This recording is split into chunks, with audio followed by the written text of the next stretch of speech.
Hai Shalom semua, dimanapun kamu berada pada saat ini, saya berharap bahwa Anda semua tetap menjaga kesehatan, jaga jarak jika Anda berkumpul di mana sahaja, dan kerap cuci tangan, kalau boleh, kalau sudah bergabung dengan orang luar, balik rumah terus mandi.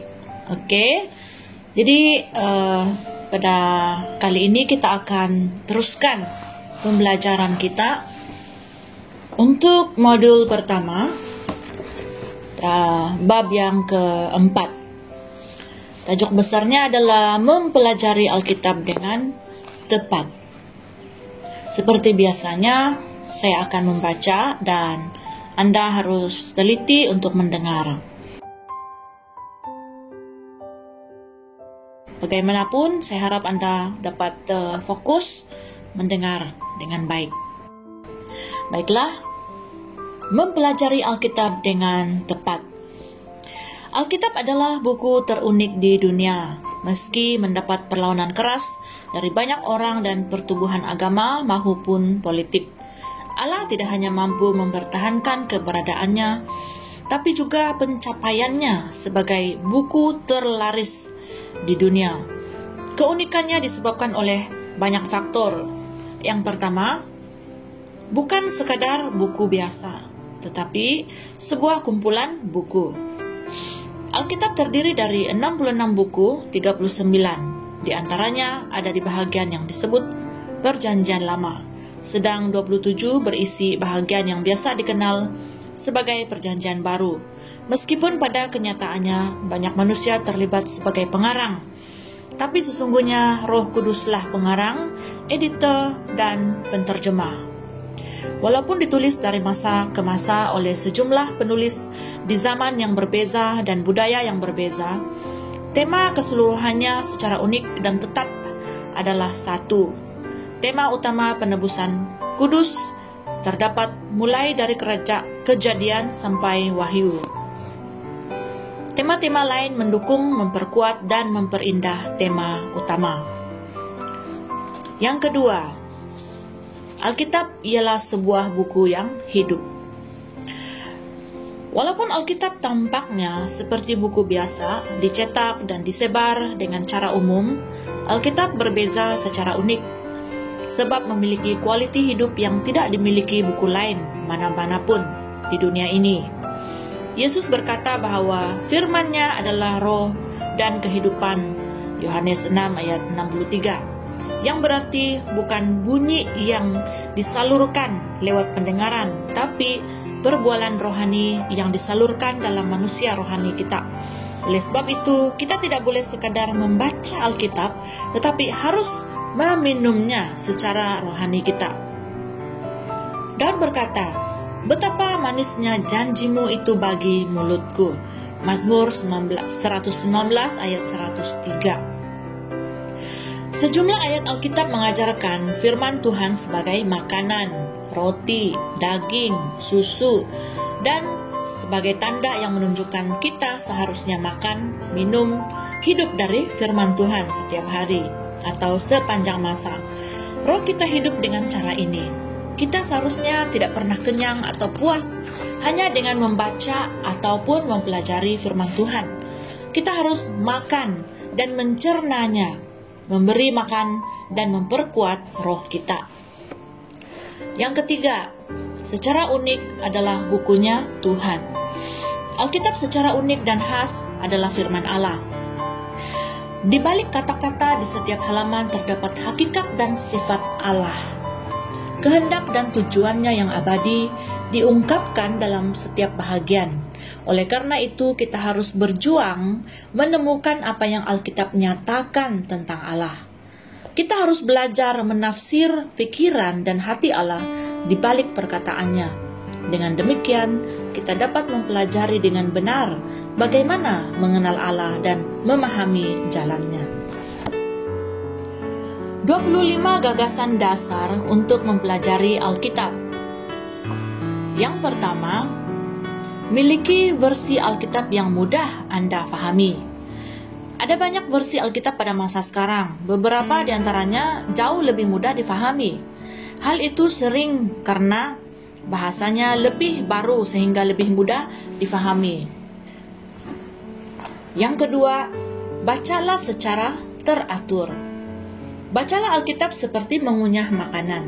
Anda perlu melakukannya secara teratur dan terus-menerus agar mempunyai kekuatan dan kesehatan yang baik. Ada baiknya juga merencanakan waktu yang teratur. Jika tidak memasukkannya ke dalam jadwal sehari-hari, Anda akan melupakannya.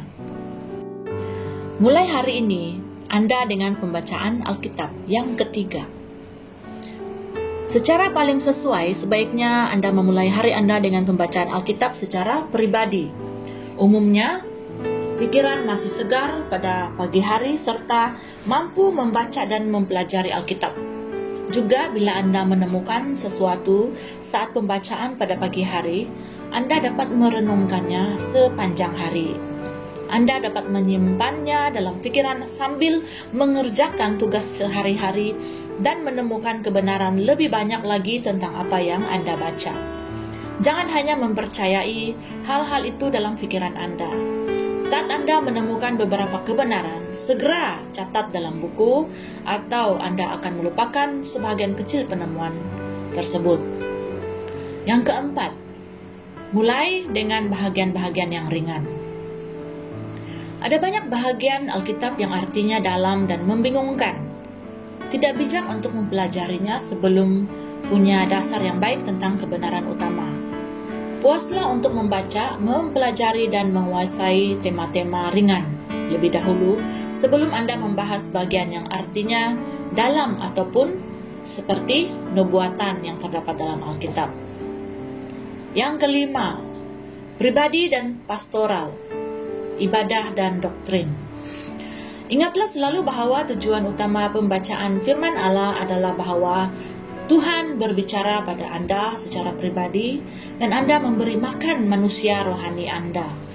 Salah satu bahaya yang tidak nampak dalam pelayanan adalah perhatian yang begitu besar atas keperluan rohani jemaat sehingga Anda mengabaikan kepentingan memberi makan bagi roh Anda sendiri. Seorang hamba Tuhan dapat terikat dengan berkhotbah sehingga mengabaikan keperluan memberi makan jiwanya sendiri. Sikap tersebut amatlah berbahaya. Hal itu akan menyebabkan kekeringan rohani dan kadang menuju pembunuhan rohani sendiri. Prioriti utama pemberian makanan rohani Anda sendiri. Sebagai pemimpin umat Allah, Anda perlu mempertahankan nama baik dan kekuatan rohani Anda. Anda bukan hanya seorang gembala, tapi juga teladan yang berpengaruh atas jemaat Anda. Bagaimanapun juga, pelayanan yang hampa berasal dari jiwa yang kosong.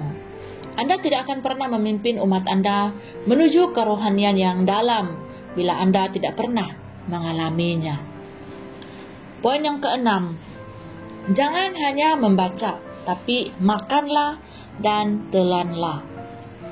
Alkitab bukan buku ringan untuk diisap secara akal pikiran, tapi adalah makanan untuk sumber hidup rohani. Jangan pernah puas hanya dengan membaca atau mempelajari ayat-ayat. Yakinlah bahwa Anda mendapat sesuatu yang roh Anda sungguh perlukan untuk hidup ini. Jangan secara sederhana membaca bahagian Anda pada hari ini. Tetaplah di hadapan Allah dengan Alkitab terbuka sampai roh Anda dikenyangkan. Tetaplah membaca sampai betul-betul berkata pada roh Anda. Kemudian makanlah, cerna, hiduplah dari hal itu sampai manusia batin Anda merasa kenyang. Poin yang ketujuh, bacalah keras-keras. Baca dengan kuat, itu maksudnya. Ada berkat luar biasa bila membaca Alkitab dengan lantang. Latihan tersebut memberi banyak manfaat, yaitu hal itu menjaga pikiran Anda terjaga dan waspada, dapat menumpukan perhatian dengan lebih baik. Firman Tuhan memasuki gerbang telinga dan mata Anda. Hal itu akan memperkuat apa yang masuk ke dalam roh Anda. Latihan tersebut lebih membantu Anda mengingat yang Anda baca, dan firman Tuhan menjadi pengakuan dalam mulut Anda. Poin yang ke-8, mintalah Roh Kudus menjadi penterjemah Anda. Biarlah Roh Kudus menjadi teman setia ketika Anda membaca Alkitab. Berbicaralah kepadanya tentang apa yang Anda baca. Bertanyalah kepada Dia. Dengarkanlah Dia lewat suara lembut dalam roh Anda ketika Ia memberi ilham dan penerangan. Biarkan Roh Kudus memberi Anda makan dengan makanan yang sesuai buat Anda.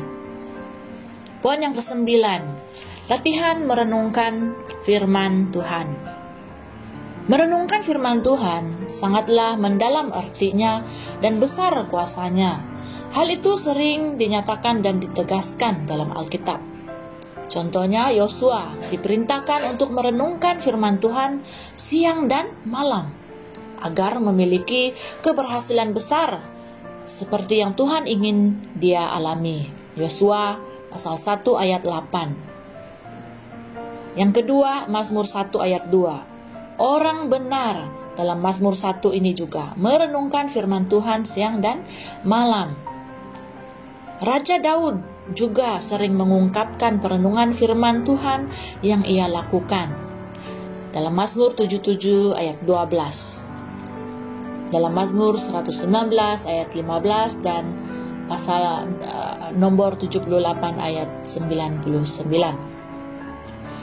Seterusnya, dalam Mazmur 19 ayat 14, Daud juga berkata, mudah-mudahan Engkau berkenan akan ucapan mulutku dan renungan hatiku, ya Tuhan, batuku dan penebusku.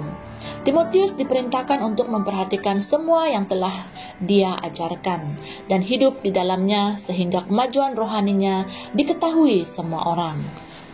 1 Timotius 4 ayat 15. Merenungkan berarti memikirkan secara mendalam, mempertimbangkan sungguh-sungguh dari setiap aspek, mempertanyakan dan meneliti sesuatu dengan cermat, memikirkan sesuatu dengan matang dan dengan perhatian besar. Konsep perenungan memiliki arti menyingkirkan dari segala gangguan, meluangkan waktu dalam saat hening pribadi, dan hidup dalam roh sambil memikirkan sesuatu secara mendalam. Poin yang ke-10, menyelidiki ayat-ayat firman Tuhan. Jangan hanya membaca ayat-ayat Alkitab, tapi pertanyakan dan selidiki dengan giat. Waktu Anda memikirkan bahagian tertentu, ajukan pertanyaan-pertanyaan pada diri Anda sendiri. Buat pertanyaan-pertanyaan Alkitab dan carilah jawabannya dengan giat. Ajukan pertanyaan seperti ini. Siapa yang sedang berbicara? Apa yang dia katakan? Bila dia mengatakannya, kepada siapa dia mengatakannya? Apa akibatnya? Bagaimana hal itu dapat terjadi pada saya? Apa yang saya dapat pelajari dari hal-hal itu? Nah, ini semua adalah pertanyaan yang Anda boleh tanyakan kepada diri Anda sendiri dalam perenungan pribadi Anda dengan Tuhan. Poin yang seterusnya, 11. Mengingat ayat-ayat firman Tuhan tersebut. Mengingat ayat-ayat banyak manfaatnya. Ayat-ayat itu akan selalu bersama dengan Anda. Anda dapat merenungkannya setiap waktu. Ayat-ayat tersebut menjadi bahagian dari kaedah pemikiran Anda. Dan agar dapat mengingat ayat-ayat dengan baik, maka Anda juga harus membaca ayat-ayat tersebut dengan keras, membacanya berulang kali, menghafalkannya berulang kali, menyebutkan nama kitab, pasal, dan ayatnya. Poin yang ke-12. Berilah tanda pada Alkitab dan buatlah catatan. Saya yakin Alkitab Anda sangat berharga bagi Anda, dan Anda tidak mahu menulis bahagian di dalam Alkitab tersebut karena alasan itu. Namun, Anda sebenarnya dapat menambah nilai Alkitab itu bagi Anda secara pribadi dengan menjadikannya sangat berguna dan membuat catatan penting di dalamnya.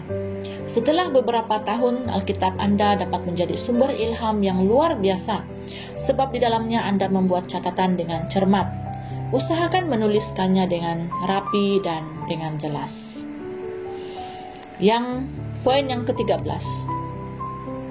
Buatlah jurnal rohani atau buku harian rohani. Saya telah menemukan di antara banyak orang bahwa daya ingat tidak mampu mengatasi segala pemikiran yang datang ketika Anda sedang mempelajari Alkitab. Bahkan sedikit wahyu indah sangat membakar hati Anda suatu saat dapat lenyap tanpa bekas jika Anda tidak mencatatnya. Jadi sebaiknya Anda membuka buku catatan waktu kita membaca Alkitab. Tuliskan hari dan tanggalnya. Catatlah dengan ringkas sampai Anda benar-benar mengingatnya. Tambahkan pemikiran-pemikiran yang mungkin timbul ketika Anda merenungkannya lebih dalam.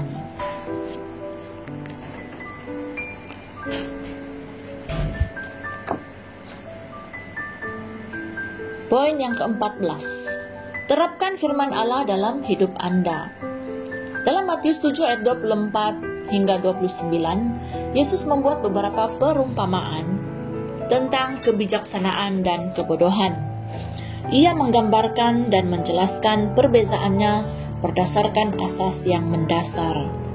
Orang bijak ialah orang yang mendengar firman Tuhan dan melakukannya. Orang bodoh tidak.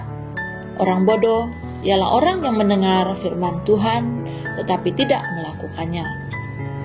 Poin yang ke-15, praktekkan apa yang Anda pelajari. Lebih baik mengetahui satu hal dan mempraktikkannya daripada mengetahui banyak hal tetapi tidak menerapkannya. Alkitab bukan diutamakan untuk penghayatan pikiran, melainkan untuk pertumbuhan dan kemajuan rohani. Kaidah yang Yesus ajarkan pada murid-muridnya adalah belajar dan melakukannya. Dan dengan cara itu pula Tuhan inginkan kita bertumbuh.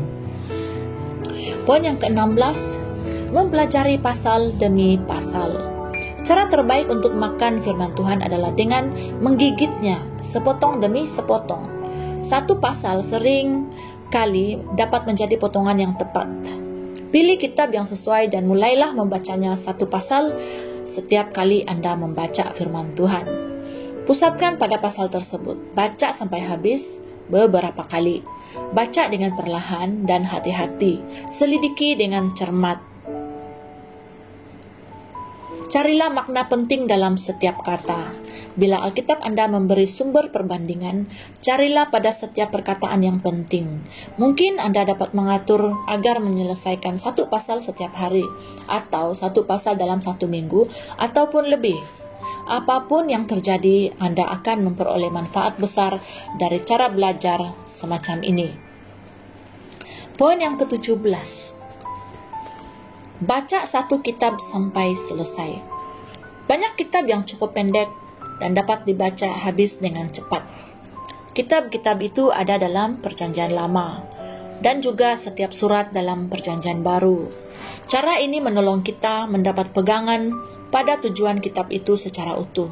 Hal itu seperti membaca sebuah surat dari awal sehingga akhir. Cara itu umumnya membantu bila beberapa kali dilakukan secara khusus atau sebuah kitab sebelum mempelajari pasal demi pasal. Poin yang ke-18.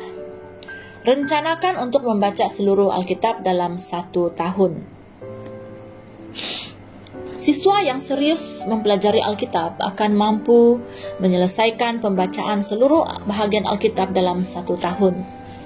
Banyak daftar bacaan Alkitab setiap hari yang telah diterbitkan menyarankan pasal mana yang dapat dibaca pada setiap harinya. Namun, Anda juga dapat merancang cara Anda sendiri. Jika demikian, sebaiknya Anda membaca sedikit demi sedikit dari setiap bahagian Alkitab. Contohnya, satu bahagian dari sejarah Perjanjian Lama, kitab Mazmur, dan beberapa pasal Perjanjian Baru. 19. Bacalah Mazmur dan Amsal.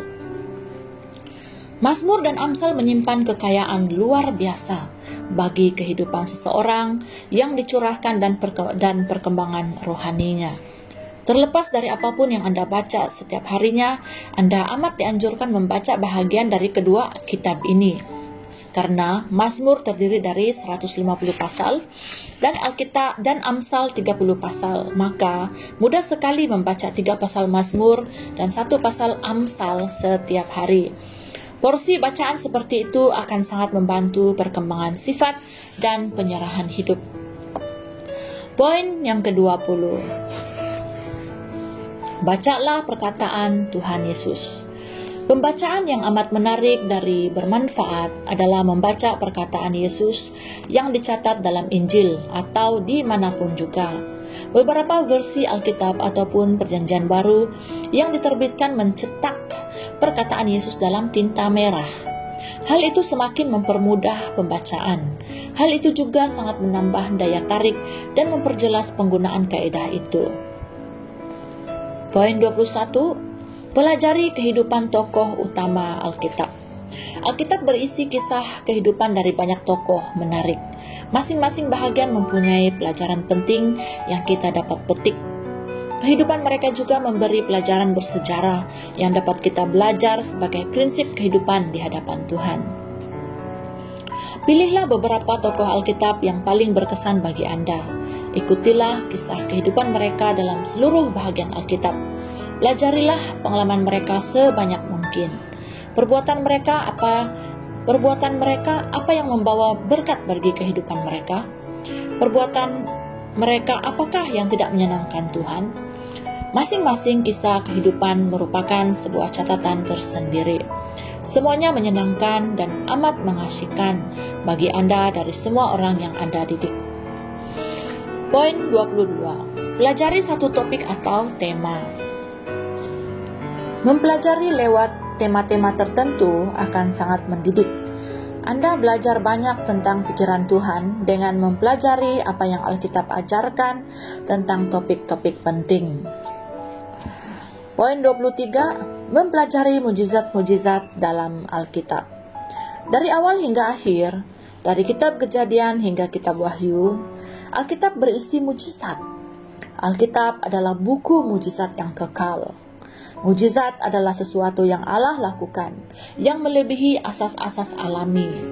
Anda akan benar-benar bersemangat untuk beriman akan peristiwa luar biasa dalam kehidupan dan pelayanan Anda. Anda akan menemukan asas-asas yang menyebabkan terjadinya mujizat dan hidup Anda akan diperkaya oleh kebenaran firman Tuhan. Poin yang ke-24. Lakukan pemahaman per kata. Setiap kata dalam Alkitab dapat menjadi seperti harta emas. Begitu banyak kebenaran yang dapat digali dari ketekunan belajar yang cermat atas setiap kata. Cara belajar ini tentu dapat dibuat jauh lebih sederhana dan lebih berhasil jika Anda memakai kamus Alkitab atau kamus yang menerangkan arti kata tersebut dalam bahasa aslinya. Tapi, walaupun tanpa bantuan yang lebih memuaskan ini, Anda masih dapat belajar secara luar biasa dengan ketekunan mempelajari setiap kata. Poin yang ke-25 atau yang terakhir. Mempelajari gaya penulisan dan latar belakang. Kebanyakan kitab dalam Alkitab ditulis dalam gaya alegori atau parable yang umumnya menyembunyikan makna rohani dan arti pentingnya. Seringkali kita menemukan pengajaran penting di balik ayat-ayat yang tampaknya biasa-biasa saja. Banyak tokoh Perjanjian Lama yang merupakan gambaran dari Kristus seperti Musa, Yusuf, dan Daniel.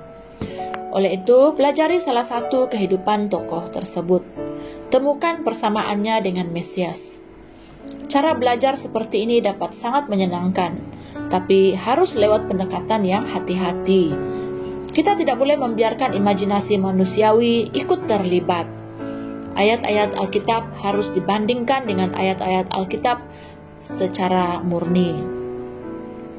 Siswa harus sangat berhati-hati agar tidak merampas ayat-ayat itu. Contohnya, dengan mengeluarkan dari ayat yang sebenarnya, mengubah maknanya, dan membuatnya mengajarkan sesuatu yang sesungguhnya tidak ada di dalam maksud ayat tersebut. Ada banyak hal yang perlu dipikirkan dalam membentuk kebiasaan pemahaman Alkitab untuk memperkaya jiwa dan membuat seseorang menjadi penyingkap rahasia firman Tuhan yang benar dan tepat. Baiklah, dengan berakhirnya kesimpulan tersebut, maka berakhirlah pembelajaran kita pada kali ini untuk bab yang keempat, modul yang pertama. Jadi untuk para pelajar, kiranya Anda semua teliti untuk mendengarkan. Kalau tidak paham, dengarkan balik lagi, ulang lagi balik, dan kemudian boleh buat komen di ruangan komen yang ada di bawah ini. Oke. Keep fighting, keep pray, and God bless you all. Bye-bye.